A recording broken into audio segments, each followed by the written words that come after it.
밤에 몸이 안 좋아져서 남편에게 물 한 잔을 가져다 달라고 부탁했어요. 거울에 비친 남편이 컵에 무언가 타는 것을 보았죠. 저는 마시는 척했고 남편이 잠들었을 때 그 물을 전부 그의 조깅용 물병에 옮겨 담았습니다. 아침에 그는 조깅을 하러 나갔고 돌아오지 않았습니다. 1시간 뒤 병원에서 전화가 걸려왔고 의사가 제게 말했습니다. 안녕하세요. 댓글로 당신이 어디에 사는지 알려주세요. 구독과 좋아요도 잊지 마시고요. 즐겁게 들어주세요. 가슴이 답답했습니다. 아픔이라기보다는 무거운 돌을 올려놓은 듯한 무게감이었습니다. 옆으로 돌아 누워도 나아지지 않았죠. 숨이 가빠지고 입안이 바싹 말랐습니다. 남편 민주는 옆에서 고르고 깊게 잠들어 있었습니다. 그 순간 그의 평온함은 모욕적으로 느껴질 정도였습니다. 저는 그의 어깨를 찔렀습니다. 처음엔 가볍게, 그 다음엔 더 세게. 민준 씨, 일어나 봐요. 나 몸이 좀 안 좋은 것 같아요. 그는 눈도 뜨지 않은 채 불만스럽게 웅얼거렸습니다. 왜 그래? 머리 아파? 아니, 가슴이 답답하고 목이 말라요. 물 한 잔만 갖다 줄래요? 그는 한숨을 쉬며 이불을 걷어내고 침대에 앉아 두 손으로 얼굴을 문질렀습니다. 복도에서 새어나오는 스탠드 불빛에 비친 그의 얼굴은 지치고 근심에 차 보였습니다. 최근 몇 달간 그는 항상 그렇게 예민하고 말이 없었습니다. 저는 그 모든 것을 그들의 가족 사업 문제와 그의 누나 수진의 끊임없는 압박 때문이라고 생각했습니다. 그는 말없이 일어나 부엌으로 터벅터벅 걸어갔습니다. 저는 침대에 앉아 제 몸의 감각에 귀를 기울였습니다. 불안감이 점점 커져갔습니다. 끈적하고 차가운 이상한 느낌이었죠. 저는 옷장문에 달린 커다란 거울에 비친 제 모습을 바라보았습니다. 방은 어둠에 잠겨 있었고 제 실루엣과 침대 일부만 희미하게 보였습니다. 민준이 돌아왔습니다. 그의 손에는 물컵이 들려 있었죠. 그는 제게 바로 오지 않고 침대를 등지고 서랍장 앞에 멈춰 섰습니다. 하지만 저는 모든 것을 보았습니다. 마치 그가 제 앞에 서 있는 것처럼 거울에 비친 그의 모습을 똑똑히 보았죠. 그는 제가 다른 곳을 보고 있다고 생각했는지 저를 흘깃 쳐다보았습니다. 그리고 잠옷바지 주머니에서 작은 무언가를 꺼냈습니다. 그의 손가락은 거의 보이지 않을 정도로 빠르게 움직였습니다. 그는 컵 위로 몸을 숙였습니다. 저는 무언가 단단한 것을 으깨는 듯한 희미한 소리를 들었고 하얀 가루가 물속으로 떨어지는 것을 보았습니다. 그는 손가락으로 재빨리 그것을 젓고는 바지에 닦아냈습니다. 세상이 멈췄습니다. 그전까지 답답하고 아팠던 심장이 온 아파트에 들릴 것처럼 세차게 뛰기 시작했습니다. 얼굴에서 핏기가 가셨습니다. 이게 뭐지? 왜? 어떤 약인가? 하지만 왜 이렇게 몰래, 도둑처럼? 왜 나에게 말하지 않았지? 머릿속에서 하나같이 끔찍한 수백 가지 질문이 스쳐 지나갔습니다. 그는 제가 10년 동안 알고 지낸 그 다정하고 사랑스러운 미소를 지으며 제게 다가왔습니다. 자, 마셔. 그럼 좀 나아질 거야. 그가 제게 컵을 내밀었습니다. 손이 떨렸습니다. 그가 눈치챌까봐 두려웠죠. 저는 그의 눈을 들여다보며 답을 속임수의 실마리라도 찾아보려 했습니다. 하지만 그곳에는 평온하고 따뜻한 걱정뿐이었습니다. 그래서 더 무서웠습니다. 저는 컵을 받았습니다. 물은 약간 탁했고 손가락이 차가워졌습니다. 소리를 지르거나 이물을 그의 얼굴에 뿌리거나 난리를 쳐야 했습니다. 하지만 내면의 무언가, 어떤 동물적인 본능이 외쳤습니다. 조용히 해. 네가 안다는 걸 보여주지 마. 지금 모든 걸 터뜨리면 영원히 진실을 알 수 없을 거야. 저는 컵이 이에 부딪히지 않도록 조심하며 입술로 가져갔습니다. 작은 소리를 내며 삼키는 척했습니다. 사실 저는 물을 입에 머금고 있다가 협탁에 컵을 놓으려는 듯 몸을 돌리면서 손으로 입을 가리고 컵에 다시 뱉었습니다. 일부가 이불에 쏟아졌지만 어둠 속에서는 눈에 띄지 않았습니다. 고마워요. 저는 속삭였고 제 목소리는 약하고 갈라졌습니다. 이번에는 연기할 필요가 없었죠. 그래, 이제 괜찮을 거야. 자, 그는 제 이마에 입을 맞추고 옆에 누웠습니다. 그는 거의 바로 잠들었고 저는 천장을 바라보며 꼼짝 않고 누워 뺨을 타고 흐르는 눈물을 느꼈습니다. 저는 누워서 그의 고른 숨소리를 들었습니다. 방금 저를 어떻게 하려 한 사람의 숨소리였습니다. 잠재우려고, 정신을 잃게 하려고. 왜? 매 순간이 영혼처럼 느껴졌습니다. 저는 자지 않았습니다. 기다렸습니다. 그의 잠이 충분히 깊어질 때까지 기다렸죠. 2시간쯤 지났을 때 때가 되었다고 생각했습니다. 저는 소리를 내지 않으려 했으며 이불 밑에서 빠져나왔습니다. 맨발로 발끝으로 협탁에 다가가 컵을 들었습니다. 손은 여전히 떨렸습니다. 현관문 옆에는 그의 운동화와 그가 아침 조깅 때 항상 들고 나가는 빨간 플라스틱 물병이 놓여 있었습니다. 그는 조깅에 미쳐 있었죠. 매일 아침 6시면 집을 나섰습니다. 그의 의식과도 같았죠. 저는 부엌으로 갔습니다. 심장이 목구멍에서 뛰는 것 같았습니다. 그의 물병 뚜껑을 열었습니다. 비어 있었습니다. 그는 항상 나가기 직전에 신선한 물을 채웠습니다. 떨리는 손으로 한 방울도 흘리지 않으려 조심하며 컵의 내용물을 그의 물병에 옮겨 담았습니다.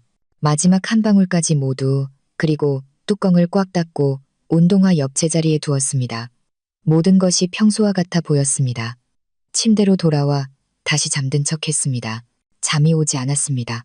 저는 그저 눈을 감고 누워 거울 앞에서의 장면을 머릿속으로 되풀이했습니다. 그의 손, 그 가루, 그의 다정한 미소. 5시 30분에 그의 알람이 울렸습니다. 그는 평소처럼 일어나 한 번에 알람을 껐습니다.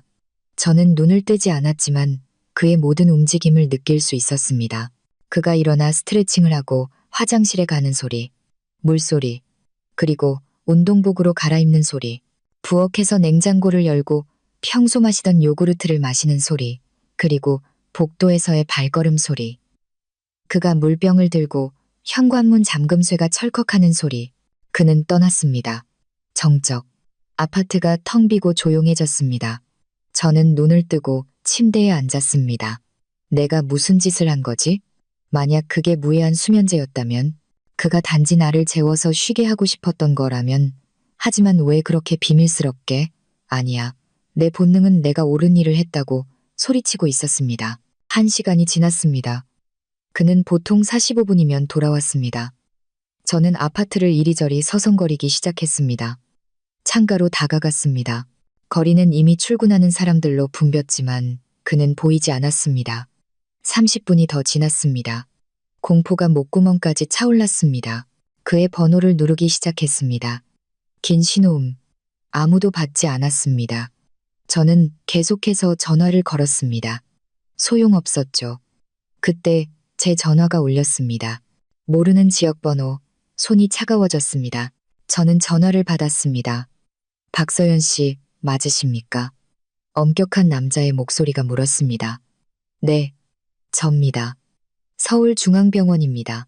남편분 김민준 씨가 저희 병원으로 이송되었습니다. 급히 와주셔야겠습니다. 다리에 힘이 풀려 의자에 주저앉았습니다. 모든 것이 내가 생각한 대로였습니다. 중독. 이제 그들이 그에게 위세척을 하고 있고 중환자실에 있다고 말할 것입니다. 저는 최악의 상황을 들을 준비를 했습니다. 병원으로 가는 택시 안은 모든 게 안개 속 같았습니다. 흰 가운, 약 냄새, 그리고 따뜻해지지 않는 제 차가운 손만 기억납니다. 저는 안경을 쓴 지친 의사와 경찰 제복을 입은 사람이 앉아있는 작은 사무실로 안내되었습니다. 심장이 쿵하고 내려앉았습니다. 제 남편은 어떻게 됐나요? 제 목소리가 갈라졌습니다. 중독인가요? 의사는 무거운 눈빛으로 저를 쳐다보았습니다.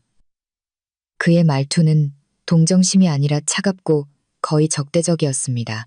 남편분은 광범위한 심근경색을 일으켰습니다. 중환자실에 있으며 위독한 상태입니다.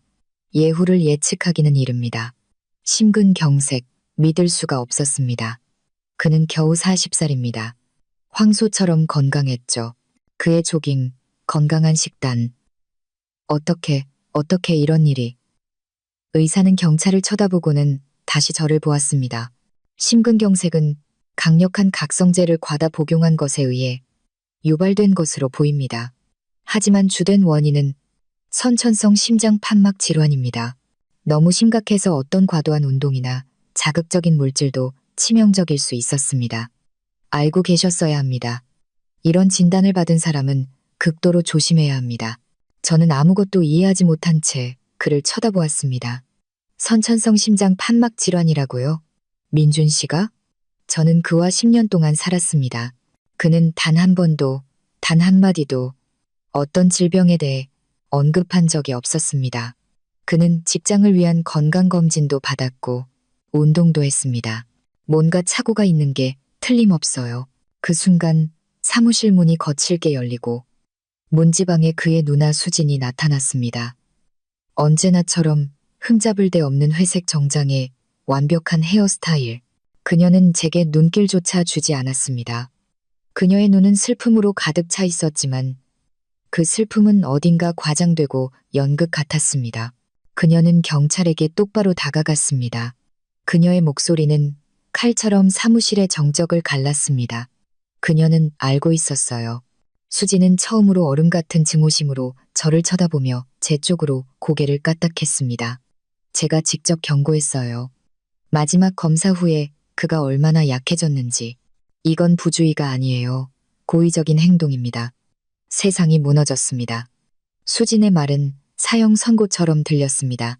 의사는 비난의 눈초리로, 경찰은 명백한 의심의 눈초리로 저를 쳐다보았고, 저는 아무것도 이해하지 못하고 서 있었습니다. 무슨 검사, 그녀가 언제 나에게 경고했다는 거지? 나는 평생 남편의 심장이 아프다는 말을 들어본 적이 없었습니다. 그리고 바로 그 순간, 저는 제가 희생자에서 주요 용의자로 바뀌었다는 것을 깨달았습니다. 저는 소리치기 위해 입을 열었습니다. 그것은 뻔뻔하고 끔찍한 거짓말이라고 말하기 위해서. 하지만 목에서는 아무 소리도 나오지 않았습니다. 마치 모든 근육이 마비된 것 같았죠. 지친 눈의 젊은 경찰이 수진에게서 저에게로 시선을 옮겼습니다. 박서연 씨, 조서 작성을 위해 잠시 같이 가주시죠. 그의 목소리는 평탄하고 사무적이었지만 저는 이미 그 속에서 불신의 기미를 들었습니다. 저는 복도 다른 쪽으로 끌려가 벽 옆에 딱딱한 의자에 앉혀졌습니다.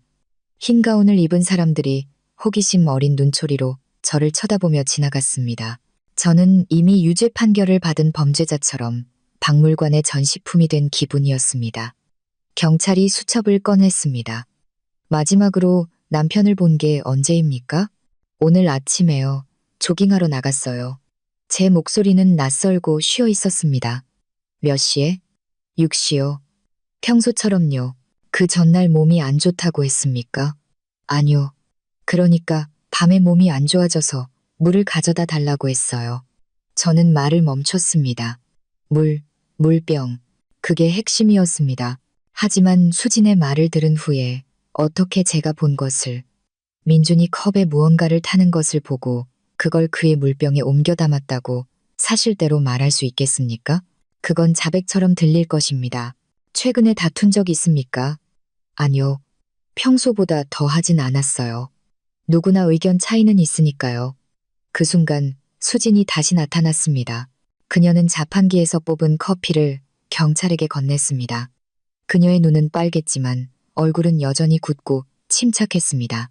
그녀는 지지하는 척 옆에 섰지만 실제로는 상황을 통제하러 온 것이었습니다. 실례합니다, 경관님. 그녀는 조용하고 슬픈 목소리로 시작했습니다. 단지 수사에 도움이 되고 싶어서요.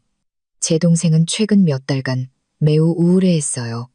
서연 씨, 당신도 알잖아요. 그가 압박을 견디지 못했다는 걸. 당신의 끊임없는 요구, 돈 이야기, 더 성공해야 한다는 말들, 그게 그를 무너뜨렸어요. 저는 의자에서 벌떡 일어났습니다. 무슨 소리 하는 거야? 무슨 요구? 그를 계속 압박하고 우리 가족 사업에 부족하다고 말한 건 당신이잖아. 수지는 온 세상의 슬픔을 담은 표정으로 경찰을 쳐다보았습니다. 보세요. 그녀는 항상 저랬어요. 충동적이고 신경질적이죠. 민준이는 모든 걸 마음에 담아뒀고요. 그의 약한 심장. 그는 또 다른 다툼을 견디지 못했어요. 어젯밤에 저에게 전화해서 울었어요. 더는 이렇게 못 살겠다고요. 거짓말. 끈적한 거짓말이 사방에서 저를 감쌌습니다. 그는 그녀에게 전화하지 않았습니다. 어젯밤 우리는 함께 영화를 봤습니다. 하지만 그녀의 말에 대항하는 내 말. 누가 충동적이고 신경질적인 아내인 저를 믿겠습니까? 슬픔에 잠긴 누나. 성공한 사업가가 아니라 경찰은 수첩에 무언가를 적고 있었습니다. 그는 더 이상 저를 쳐다보지 않았습니다. 수지는 제 할 일을 다 했습니다. 그녀는 저를 비난했을 뿐만 아니라 동기까지 만들어 주었습니다. 화장실 좀 다녀올게요. 저는 이 상황에서 벗어나기 위해 말했습니다.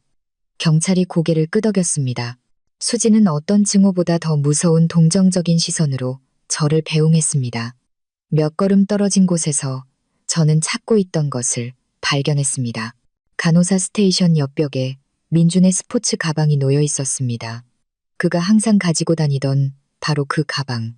그리고 옆에는 구급대원들이 그에게서 잘라낸 듯한 그의 옷이 담긴 봉투가 있었습니다. 심장이 뛰었습니다. 물병. 그것은 거기에 있어야 합니다. 그것이 저의 유일한 구원이었습니다.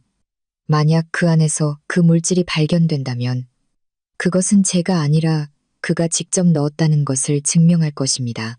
수진과 경찰은 무언가 조용히 이야기하고 있었습니다. 지금이 기회였습니다. 저는 최대한 자연스럽게 보이려 애쓰며 가방으로 달려갔습니다. 지퍼를 열었습니다. 안에는 수건, 운동 반바지, 티셔츠가 들어 있었습니다. 저는 바닥과 옆 주머니를 손으로 더듬었습니다. 비어 있었습니다. 물병이 없었습니다. 공포가 밀려왔습니다. 어디로 사라진 거지? 그가 버렸을까? 아니면 그가 쓰러진 곳에 남아있을까? 아니면 이미 증거물로 수거된 걸까? 그때 제 손가락이 안감 밑에 숨겨진 주머니에서 단단하고 납작한 무언가에 닿았습니다. 저는 그것을 잡아당겼습니다. 그것은 제가 아는 그의 비싼 스마트폰이 아니었습니다. 지금쯤 옷봉투에 들어있을 그것. 이것은 제가 전에 본 적 없는 낡고 다른 구식 피처폰이었습니다. 저는 그것을 손에 쥔 채 얼어붙었습니다. 왜 그가 두 번째 휴대폰을 아무도 찾지 못하도록 그렇게 숨겨서 불타는 듯 씁쓸한 첫 번째 생각은 애인이었다. 그의 잦은 야근과 예민함, 어쩌면 모든 것이 이것 때문이었을지도 모릅니다. 어쩌면 그는 저를 독살하려던 게 아니라 그녀와 조용히 통화하거나 집을 나가기 위해 잠재우려 했던 것일지도 모릅니다. 마음은 아팠지만 적어도 상황을 설명해 주었습니다. 살인 미수 혐의를 받는 것보다는 나았죠. 저는 휴대폰을 청바지 주머니에 찔러 넣고 의자로 돌아왔습니다. 수지는 이미 떠나고 없었습니다. 오늘은 여기까지 하죠. 경찰이 말했습니다. 하지만 도시를 떠나지는 마십시오. 다시 연락드리겠습니다. 그는 떠났고 저는 텅 빈 병원 복도에 홀로 남겨졌습니다. 저는 자유로웠지만 그것은 우리에 갇힌 짐승의 자유였습니다. 저는 계단 옆 조용한 구석의 빈 벤치를 찾아 휴대폰을 꺼냈습니다. 손이 너무 떨려서 전원 버튼을 거의 누를 수 없었습니다. 화면이 켜졌습니다. PIN 코드 요청, 내 자리 숫자. 저는 표준적인 1111, 1234를 시도했습니다. 아무것도 아니었습니다. 우리 처음 만난 날 결혼기념일을 입력했습니다. 맞지 않았습니다. 그리고 제 생년, 그의 생년, 또 틀렸습니다. 도대체 무엇일 수 있을까? 그에게만 중요한 어떤 날짜. 그때 번뜩 생각이 났습니다. 그가 숭배했던 회사 창립자인 그의 아버지의 생년, 1958. 저는 숫자를 입력했습니다. 화면 잠금이 해제되었습니다. 심장이 귓가에서 울렸습니다. 메시지 폴더를 열었습니다. 저는 애정 어린 대화, 부드러운 말, 다른 여자와의 미래에 대한 계획을 볼 준비가 되어 있었습니다. 하지만 제가 본 것은 1000배는 더 끔찍했습니다. 메시지는 모두 같은 모르는 번호에서 왔습니다. 수십 개의 메시지, 몇 달 전의 첫 메시지들은 거의 정중했습니다. 김민준 이사님, 연체된 채무에 대해 알려드립니다. 연락 바랍니다. 그 다음부터 톤이 바뀌었습니다. 김민준. 우리는 기다리는 걸 싫어해. 이자는 계속 불어나고 시간은 흐른다. 내 변명은 이제 지긋지긋해. 메시지는 점점 더 짧고 험악해졌습니다. 저는 그것들을 넘기며 공포의 머리카락이 곤두섰습니다. 액수는 천문학적이었습니다. 수십억 원. 그가 어떻게 그런 빚을 질 수 있었을까? 도박. 그가 가끔 친구들과 카드놀이를 한다는 것은 알았지만 이건 완전히 다른 차원이었습니다. 일주일 전 메시지는 노골적인 협박이었습니다. 네가 어디서 일하는지 알아? 내 가족이 널 구해줄 것 같아? 마지막 경고다. 김민준. 그 다음에는 다른 방식으로 이야기하게 될 거야. 그리고 저는 마지막 메시지들에 도달했습니다. 3일 전, 내 누나는 더 이상 널 감싸주지 않아. 그녀가 돈 내기를 거부한 걸 알아. 똑똑한 여자지. 너 같은 멍청이랑은 달라. 누나 수진. 그녀는 알고 있었습니다. 그녀는 이 모든 것을 알고도 침묵했습니다.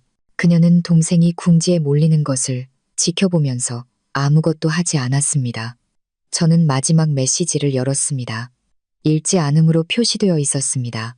오늘 아침 7시 민준이 이미 아스팔트 위 어딘가에서 숨을 헐떡이며 누워있을 때 온 것이었습니다. 그 글자들을 보자 눈앞이 캄캄해지고 숨이 막혔습니다. 내 누나는 널 지켜주지 않아. 네가 어디 사는지 알아. 네 아내가 플로리스트인 것도 알아. 금요일까지 갚아라. 아니면 우리가 직접 빚을 받으러 갈 거다. 저는 병원 벤치에 앉아 있었고 제 주변의 세상은 산산조각 나고 있었습니다. 손에 쥔 휴대폰은 돌처럼 무겁게 느껴졌습니다. 그들이 저를 협박하고 있었습니다. 그리고 민주는 그것을 알고 있었습니다. 수진도 알고 있었습니다. 그리고 자신의 가족, 자신의 동생을 지키는 대신 그녀는 경찰에 가서 저를 고발했습니다. 이제 모든 것이 제자리를 찾았습니다. 그 컵 속의 가루, 민주는 절망에 빠져 궁지에 몰렸습니다. 그는 저를 두려워한 것이 아니었습니다. 그는 빚을 받으러 오겠다고 위협하는 그들을 두려워했습니다. 어쩌면 그는 제가 그들의 손에 걸리지 않도록 저를 잠재우려 했던 것일지도 모릅니다. 아니면 더 나쁘게는 자신의 문제를 해결하기 위해 저를 없애려 했던 것일지도. 아니, 그건 믿을 수 없었습니다. 하지만 그가 무엇을 계획했든 한 가지는 분명했습니다. 이 모든 것의 뿌리는 빚이었습니다. 그리고 모든 것을 알고 있었던 수진. 분노가 제게 힘을 주었습니다. 저는 더 이상 공포에 질린 희생자가 아니었습니다. 저는 누명을 쓰고 다른 사람의 죄를 뒤집어 쓰려던 여자였습니다. 저는 일어나 망설임 없이 시어머니 댁으로 향했습니다. 민준과 수진의 어머니인 최은숙 여사는 시내 중심부의 크고 오래된 집에 살고 있었습니다. 김씨 가문의 진정한 보금자리였죠. 그들은 모든 문제를 그곳에서 해결했습니다. 저는 수진이 지금 그곳에 있다는 것을 알았습니다. 초인종을 누르지도 않고 그냥 문을 밀었습니다. 그 문은 항상 가족에게 열려 있었죠. 거실에서는 낮고 진지한 목소리들이 들려왔습니다. 저는 노크 없이 들어갔습니다. 커다란 참나무 식탁에는 모두가 앉아 있었습니다. 수진이 상석에, 최 여사는 허리를 꼿꼿이 세우고 슬프지만 엄격한 얼굴을 하고 있었습니다. 그들의 사촌이자 회사 소액 주주인 박상모, 심지어 민준의 어릴 적 친구이자 역시 사업 지분을 약간 가진 지훈까지 그곳에 있었습니다. 그만이 제게 동정심 비슷한 눈빛을 보냈고 다른 모든 사람들은 차가운 적대감으로 저를 쳐다봤습니다. 그것은 가족회의였고 저는 초대받지 못했습니다. 저는 판사들이 제 운명을 논의하는 피고인이었습니다. 여기서 뭐 하는 거예요? 저는 목소리가 떨리지 않도록 애쓰며 물었습니다. 수지는 얼음 같은 눈으로 저를 쳐다보았습니다. 회사를 구하고 가문의 명예를 지키는 방법을 논의하고 있어. 서연아, 민준에게 일어난 일 후에가 아니라 저는 식탁으로 한 걸음 다가갔습니다. 당신이 그를 채권자들에게 버려둔 후회라고 말하고 싶은 거겠지? 방 안에 침묵이 흘렀습니다. 최 여사는 입술을 굳게 다물었습니다. 내 아들의 누나에게 그런 식으로 말하지 마. 그녀가 쏘아붙였습니다. 아니, 할 거예요. 저는 속에서 모든 것이 끓어오르는 것을 느꼈습니다. 왜냐하면 그녀는 경찰에게 거짓말을 했으니까요. 여러분 모두에게 거짓말을 했어요. 수지는 천천히 일어섰습니다. 그녀는 독사처럼 침착했습니다. 그 침착함은 어떤 비명보다 더 무서웠습니다. 비극적인 사건과 제 동생의 일시적인 무능력 상태로 인해 김수지는 대주주이자 이사로서 해담식품의 임시 경영권을 맡겠습니다. 이는 민준이를 병상에 눕게 한 스트레스로부터 우리 사업을 보호하기 위해 필요한 조치입니다. 그녀는 저를 보지 않고 박상무와 지훈을 보며 말했습니다. 그녀는 자신의 권력을 강화하고 모든 사건의 원흉으로 저를 지목하고 있었습니다. 스트레스? 저는 웃었고 제 웃음소리는 기괴하게 들렸습니다. 그걸 스트레스라고 불러? 이게 그의 스트레스의 원인이야. 저는 낡은 피처폰을 식탁 위에 던졌습니다. 읽어봐. 소리내서 읽어보라고. 수지는 휴대폰을 쳐다보지도 않았습니다. 그녀는 마치 제가 히스테리를 부리는 미친 사람인 양 저를 쳐다보았습니다. 서연아, 네가 속상한 건 이해해. 읽으라고 했어. 지훈이 휴대폰을 집어들었습니다. 그는 메시지를 훑어보며 미간을 찌푸렸습니다. 그의 얼굴은 점점 더 어두워졌습니다.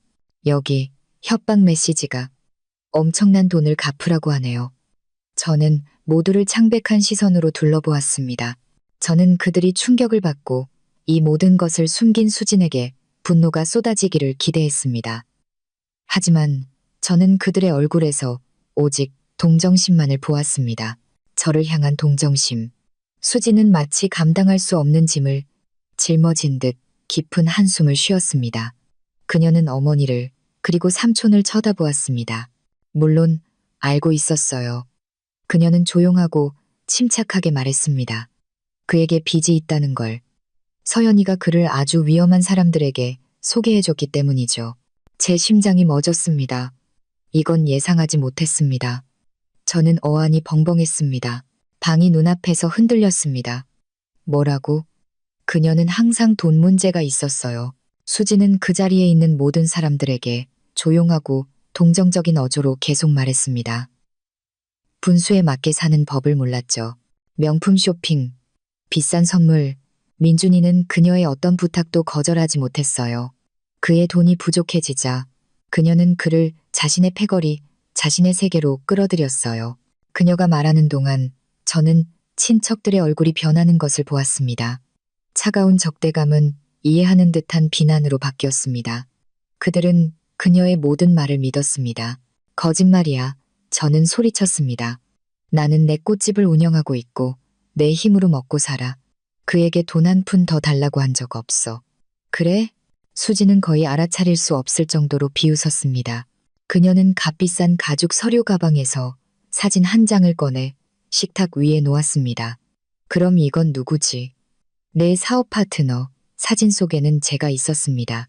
여름 카페의 테이블에 앉아 웃으며 맞은편에 앉은 남자에게 무언가 활기차게 이야기하고 있었습니다. 그 남자는 이 도시의 모든 사람이 알고 있었습니다.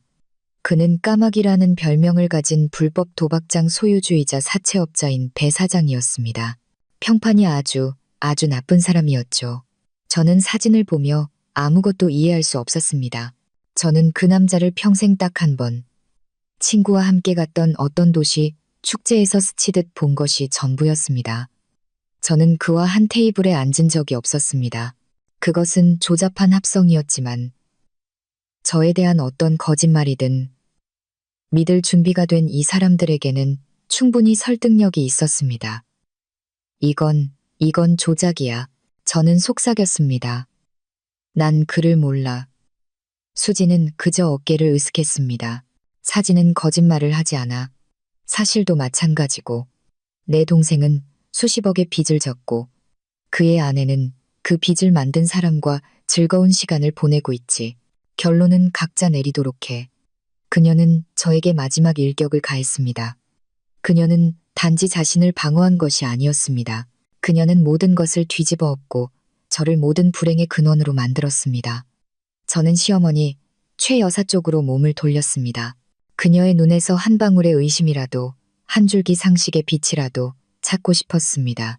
그녀는 저를 10년 동안 알았습니다. 그녀는 이 말도 안 되는 소리를 믿을 수 없었습니다.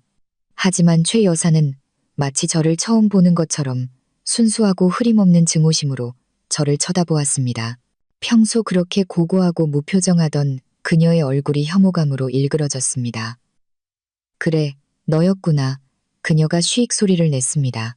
그녀의 말은 달궈진 바늘처럼 저를 찔렀습니다. 네가 내 아들의 피를 빨아먹었어. 네가 그를 이 지경으로 만들었다고. 저는 유일하게 저를 증오심으로 쳐다보지 않았던 지훈을 보았습니다. 그는 시선을 피했습니다. 그의 눈에는 당혹감과 아마도 부끄러움이 어려 있었습니다. 그는 아무 말도 하지 않았습니다. 아무도 아무 말도 하지 않았습니다. 그들은 수진이 내린 판결을 말없이 받아들였습니다. 내 집에서 나가. 시어머니의 목소리는 조용했지만 그 안에는 강철 같은 단호함이 있어서 저는 이것이 끝이라는 것을 알았습니다. 그리고 내 아들한테 접근하지 마. 네가 그를 끝장내도록 내버려 두지 않을 거야. 2번 말할 필요도 없었습니다. 저는 몸을 돌려 나왔습니다. 제 뒤에서 문이 둔탁한 소리를 내며 닫혔고 제 삶의 10년을 잘라냈습니다. 다음 이틀은 악몽 같았습니다. 저는 병원에 전화해 민준의 상태를 알아보려 했지만 정중하지만 단호하게 모든 정보는 직계 가족에게만 제공된다는 답변을 들었고 그들은 김수진의 이름을 댔습니다. 그들은 저를 공식적으로 지워버렸습니다. 찾아가 보려 했지만 중환자실 입구의 경비원은 어떤 명단을 확인하더니 그냥 제 길을 막았습니다. 가족의 지시입니다. 그가 퉁명스럽게 말했습니다. 저는 덫에 걸렸습니다. 수지는 저를 고립시키고 괴물로 만들면서 자신의 거미줄을 치고 있었고 저는 아무것도 할 수 없었습니다. 제게는 증거가 없었습니다.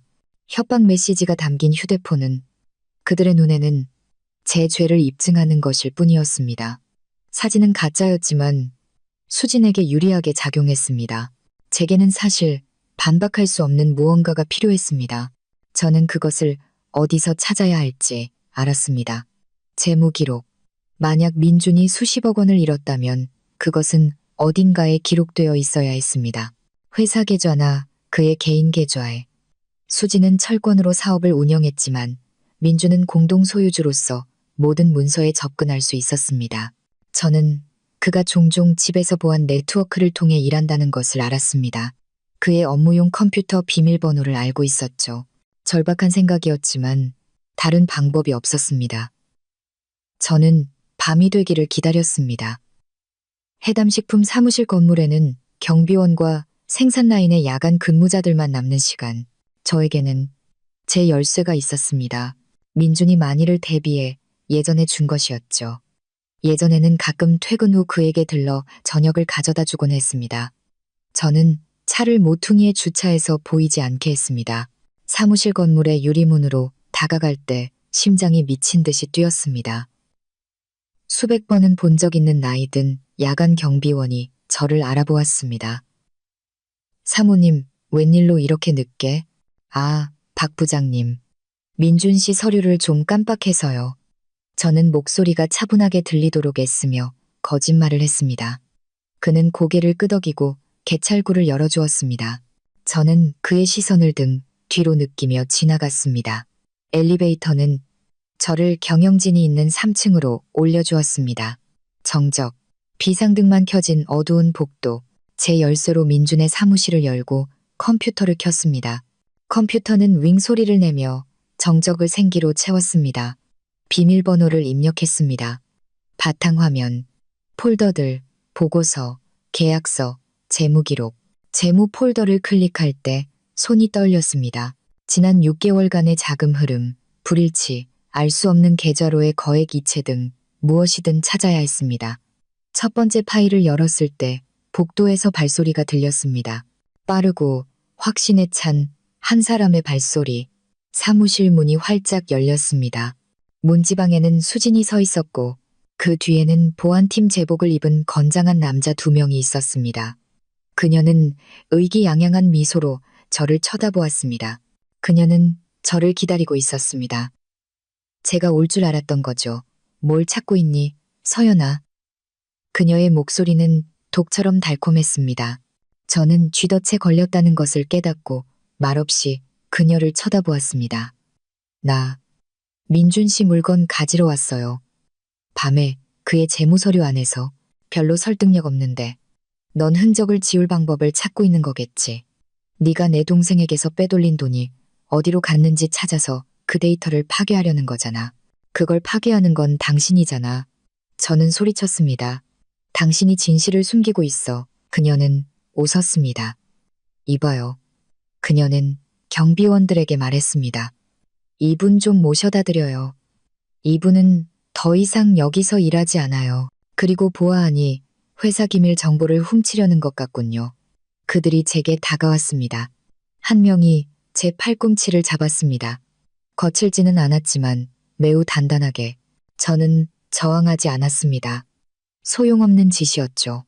하지만 수지는 저를 사무실에서 내쫓는 것만으로 그치지 않았습니다. 그녀는 저를 엘리베이터가 아닌 생산 공장으로 바로 이어지는 긴 복도로 데려갔습니다. 유리복도 아래에서는 포장 라인이 윙윙거리고 있었습니다. 흰 가운과 모자를 쓴 작업자들이 분주하게 움직였습니다. 야간 근무가 한창이었습니다. 수지는 공장 전체가 내려다 보이는 플랫폼에 멈춰 섰습니다. 수십 명의 사람들. 그녀는 장비 소음을 뚫고 들릴 수 있도록 목소리를 높였습니다. 모두 주목하세요. 그녀가 외쳤습니다. 김민준 이사의 아내가 남편이 병원에서 사투를 벌이는 동안 그의 사무실에서 서류를 훔치려 하고 있습니다.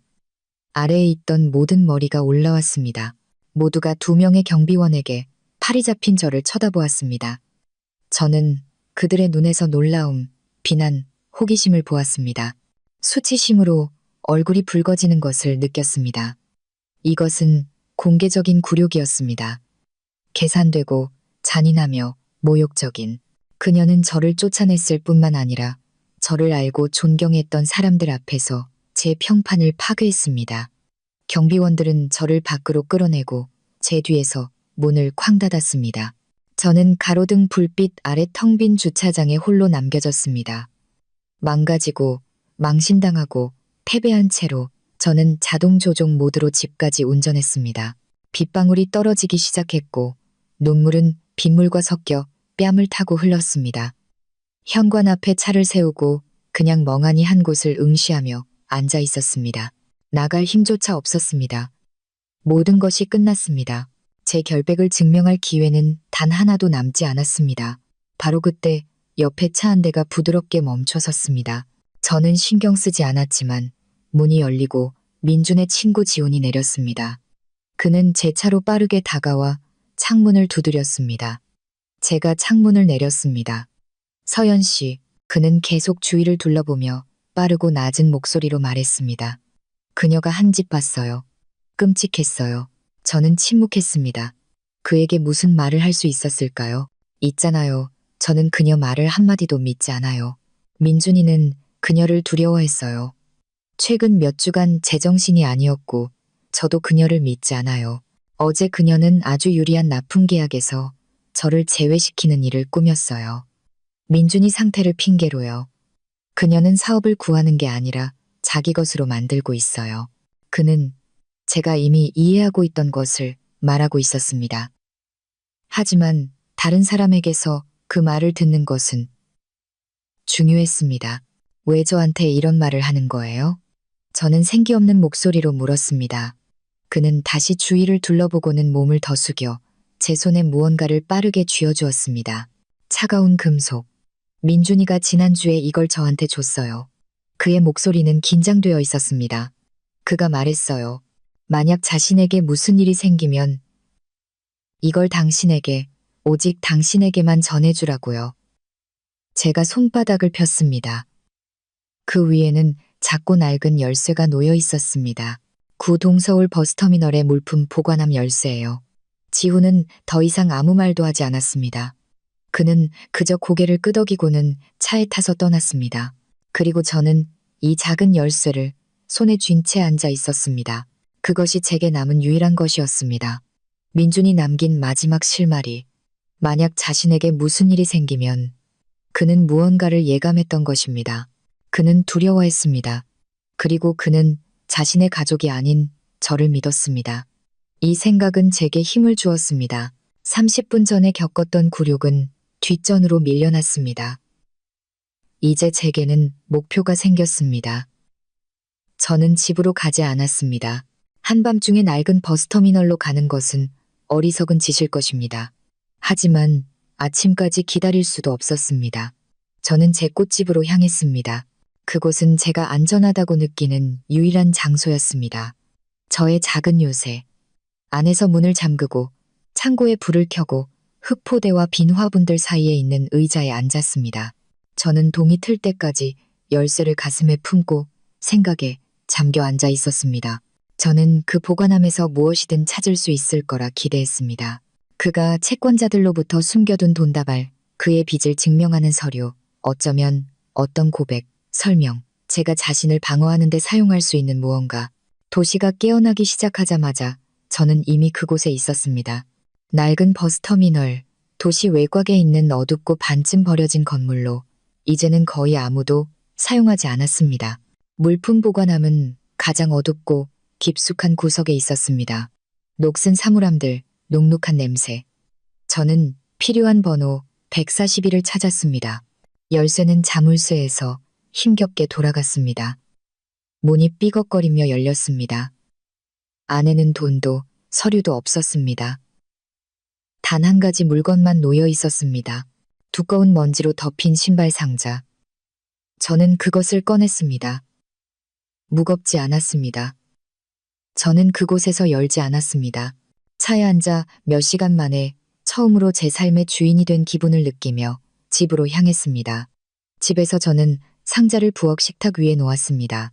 뚜껑을 열 때 손이 약간 떨렸습니다.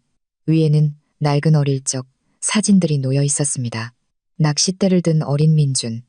이미 그때부터 거만한 표정의 10대 수진. 그들의 학교 상장, 말린 꽃 몇 송이. 모든 가정이 보관하는 평범한 가족의 잡동사니 저는 실망하기 시작했습니다. 민주는 왜 이 모든 것을 숨겼을까? 사진들 아래에는 얇은 서류철 몇 개가 있었습니다. 첫 번째 것을 열었습니다. 그것은 민준과 수진의 어릴 적 의료 기록이었습니다. 예방접종, 감기, 수두에 대한 기록. 저는 별 관심 없이 그것들을 넘기다가 갑자기 가족 표지로 된 두꺼운 공책을 발견했습니다. 표지에는 금색 글자로 김태환타이라고 새겨져 있었습니다. 김태환, 그들의 아버지, 회사의 창립자이자 전설적인 인물로 그의 초상화는 모든 사무실과 시어머니 댁에 걸려 있었습니다. 그는 10년 전 저와 민준이 결혼한 직후에 돌아가셨습니다. 가족 모두가 그를 성인처럼 경외하며 이야기했습니다. 그것은 그의 일기였습니다. 저는 그것을 열었습니다. 자신감 있고 활달한 필체. 첫 기록들은 사업 창업에 관한 것이었습니다. 오늘 첫 사과나무 밭을 조성했다. 첫 수익을 얻었다. 그 다음에는 아이들에 대한 기록이 이어졌습니다. 아내가 아들을 낳아주었다. 민준이라고 이름 지었다. 행복하다. 수진이가 오늘 첫 단어를 말했다. 똑똑한 아이, 나를 쏙 빼닮았다. 저는 읽으면서 자신의 사업과 가족을 자랑스러워하는 사랑, 많은 아버지이자 남편의 모습을 떠올렸습니다. 페이지를 넘기고 또 넘겼습니다. 해가 바뀌었습니다. 그리고 민준이 8살 때 쓰인 기록에 도달했습니다. 여기서 필체가 바뀌었습니다. 더 작고 신경질적으로 변했습니다. 6월 15일. 오늘 빅토르가 다녀갔다. 아이들의 정기 검진. 아내가 고집을 부렸다. 서울에서 온 유명한 소아과 의사라고 한다. 나는 이 빅토르라는 자가 마음에 들지 않았다. 너무 능글맞고 너무 많이 웃는다. 저는 미간을 찌푸렸습니다. 빅토르, 이상하게 익숙한 이름이었습니다. 다음 기록은 3일 뒤의 것이었고 그것을 읽자 등골이 오싹해졌습니다. 6월 18일. 끔찍한 일이 일어났다. 시술 중에 민준이 상태가 나빠졌다. 빅토르가 그에게 어떤 주사를 놓았는데 그가 말하기로는 그냥 비타민 주사라고 했다. 그런데 아이가 경련을 일으키기 시작했다. 숨을 헐떡이기 시작했다. 우리는 겨우 그를 살려냈다. 빅토르는 그것이 아주 드문 알레르기 반응이라고 주장했다. 하지만 나는 그의 눈을 보았다. 그 안에는 공포가 있었다. 내 아들에 대한 공포가 아니라 자신에 대한 공포였다. 저는 페이지를 넘겼습니다. 손이 얼음장처럼 차가워졌습니다. 6월 20일, 민준이는 병원에 있다. 의사들은 그의 심장이 손상되었다고 말한다. 돌이킬 수 없이 어떤 판막이. 그들은 이것을 주사 후 합병증이라고 부른다. 이제 그는 흥분해서는 안 되고 어떤 심한 운동도 해서는 안 된다고 한다. 평생 내 아들, 내 건강하고 튼튼한 아들이 비타민 주사 한 방 때문에 장애인이 되었다. 그리고 그 빅토르라는 자는 사라졌다. 아내는 그가 급히 서울로 돌아갔다고 말한다. 저는 눈을 감았습니다. 바로 그것이었습니다. 심장 판막 질환. 그것은 선천적인 것이 아니었습니다. 후천적인 것이었습니다. 8살 때 의료사고 때문에. 하지만 왜 가족은 이것을 숨겼을까? 왜 수진을 포함한 모두가 선천적이라고 말했을까? 왜 이런 거짓말을? 저는 계속 읽었습니다. 다음 몇 페이지는 아버지의 고통과 절망으로 가득 차 있었습니다. 그리고 저는 모든 것을 설명해주는 기록을 발견했습니다. 9월 12일, 지옥 같은 3개월. 오늘 나는 모든 것을 이해했다. 나는 장님이었다. 우연히 아내가 편지를 숨기는 것을 보았다. 나는 그녀가 나가기를 기다렸다가 그것을 읽었다. 그것은 빅토르에게서 온 것이었다. 그는 그냥 의사가 아니었다. 그는 그녀의 애인이었다. 오랫동안. 편지에서 그는 그녀에게 용서를 구하며 앰플을 혼동했다고, 우리 아이를 해칠 생각은 없었다고 썼다. 우리 아이? 내 아이가 아니라 그녀와 그의 아이. 그녀가 나를 배신했다는 사실과 그녀의 애인이 내 아들을 거의 죽일 뻔했다는 사실 중 어느 것이 더 끔찍한지 모르겠다. 그리고 그녀는 이 모든 시간 동안 알고도 침묵하며 그를 보호했다. 세상이 뒤집혔습니다. 자랑스럽고 접근하기 어려운 가족가치의 수호자 최은숙. 그녀에게는 애인이 있었고 그 애인은 그녀의 아들을 장애인으로 만들었습니다. 그리고 그녀는 그를 감싸고 평생 모든 사람에게, 심지어 자신의 아이들에게까지 선천성 판막 질환에 대해 거짓말을 했습니다. 하지만 그게 다가 아니었습니다. 그 기록의 마지막 문장이 가장 끔찍했습니다. 여기서 필체는 거의 알아볼 수 없었습니다. 글자들이 춤을 추고 있었습니다. 하지만 한 가지 더 있다. 수진. 그녀는 겨우 12살이지만 나는 그녀가 오빠를 어떻게 쳐다보는지 본다.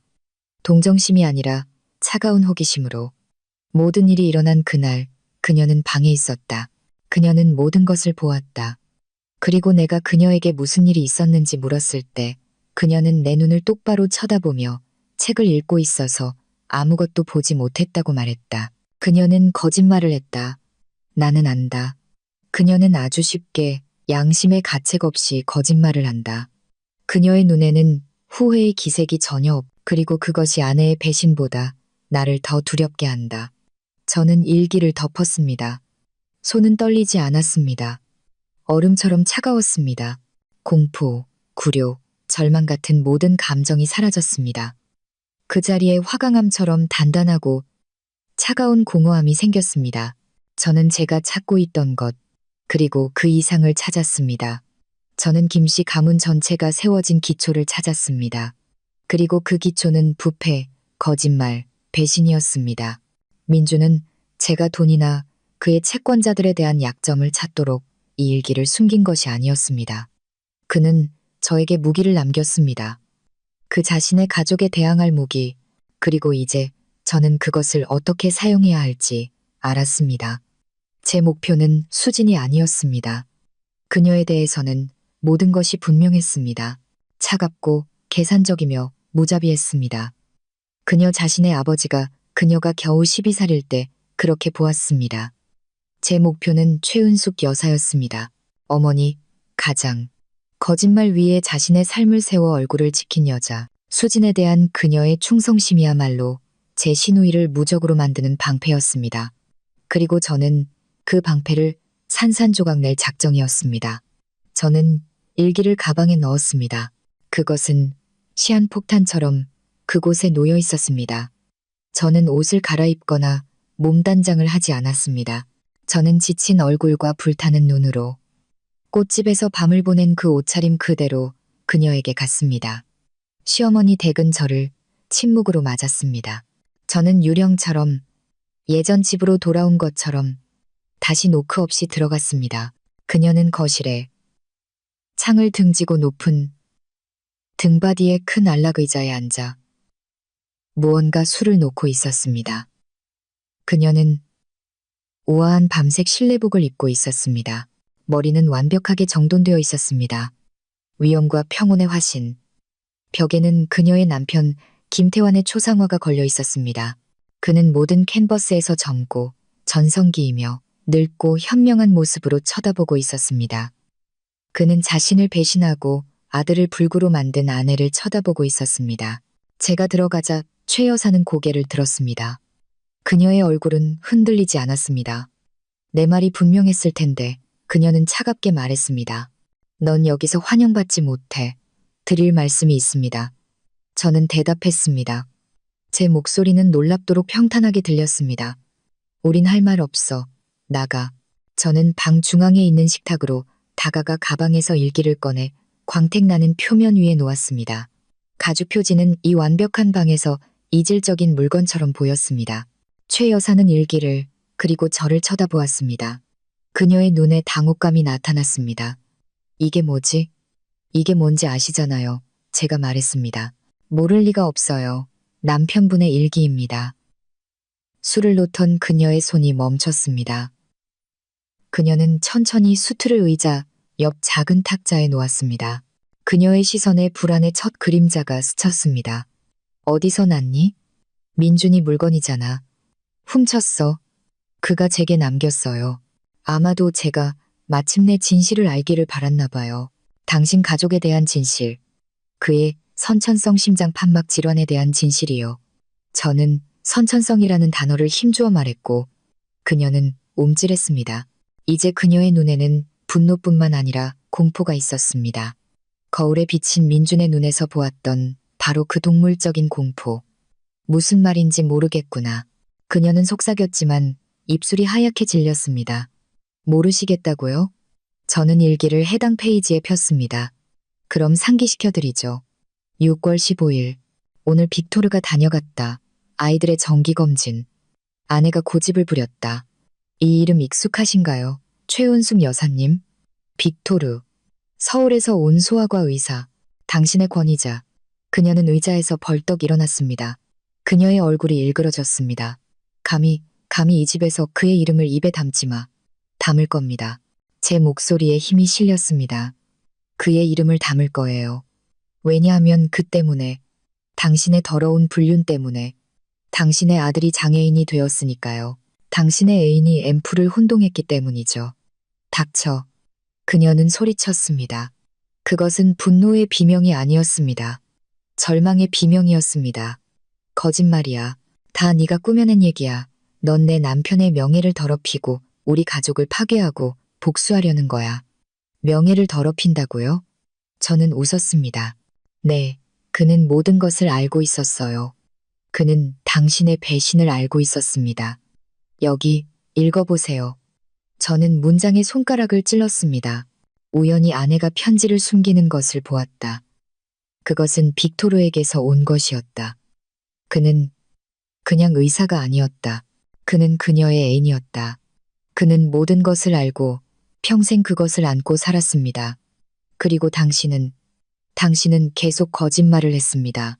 당신은 아이들에게 거짓말을 하고 주위 모든 사람에게 거짓말을 하며 완벽한 가족의 이미지를 만들었습니다. 당신은 자신의 수치를 덮기 위해 민준이가 아프고 약하게 태어났다고 믿게 만들었습니다. 어릴 때부터 그의 인생을 망가뜨렸어요. 저는 그녀가 울고 용서를 구하고 이 진실의 무게에 무너질 것이라고 예상했습니다. 하지만 저는 틀렸습니다.